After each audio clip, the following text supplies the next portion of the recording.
Thank you. I move that the motion relating to domestic and family violence leave in the terms in which it appears on the notice paper. Mr Deputy Speaker, it's with great concern that I rise in this House today to really shine a light on not just the extent and prevalence of domestic and family violence in Australia, but the the urgent need now to address this issue of domestic violence leave. Despite its increasing prominence, of course, in much of our national debate, the rates of domestic and family violence in Australia continue to be horrifying. 1 in 4 women experience intimate partnership violence. Women are 5 times more likely than men to require medical attention or hospitalisation as a result of intimate partner violence. And 1 woman is killed in Australia by a partner or an ex every single week. As a country, we must find ways to end this scourge. Given that more than 1/2 of domestic violence victims, most of them women, are in full-time work, workplace reform is critical. So domestic and family violence is absolutely a workplace issue. The most urgent priority is for the federal government to enshrine domestic violence leave in the national employment standards. Domestic violence leave crushes stigma and protects employees from discrimination. It brings the issue out from behind closed doors, and it sends a clear message to employees that they have understanding and support in their workplace.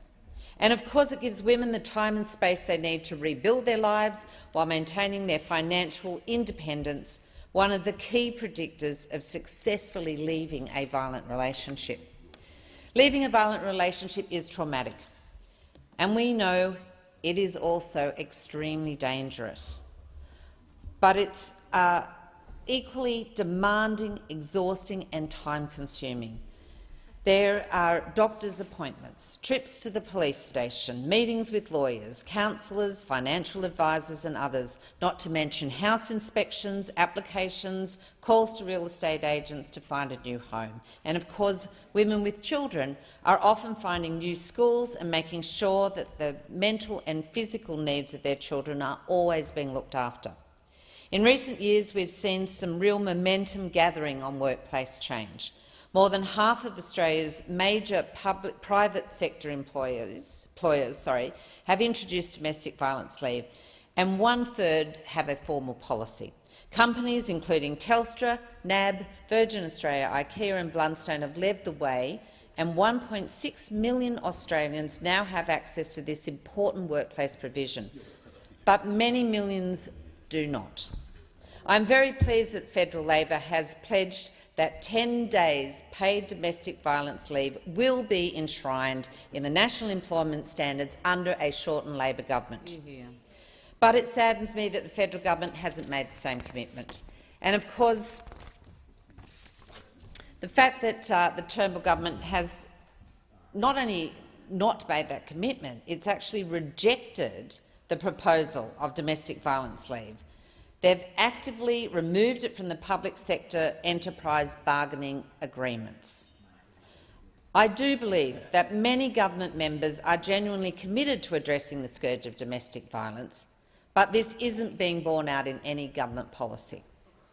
If we are, as a country, serious about addressing domestic and family violence, then our national employment standards must include domestic and family violence leave as a universal workplace right. Government ministers have consistently argued against domestic violence leave, and the arguments they have used to support their inaction have frankly been baseless.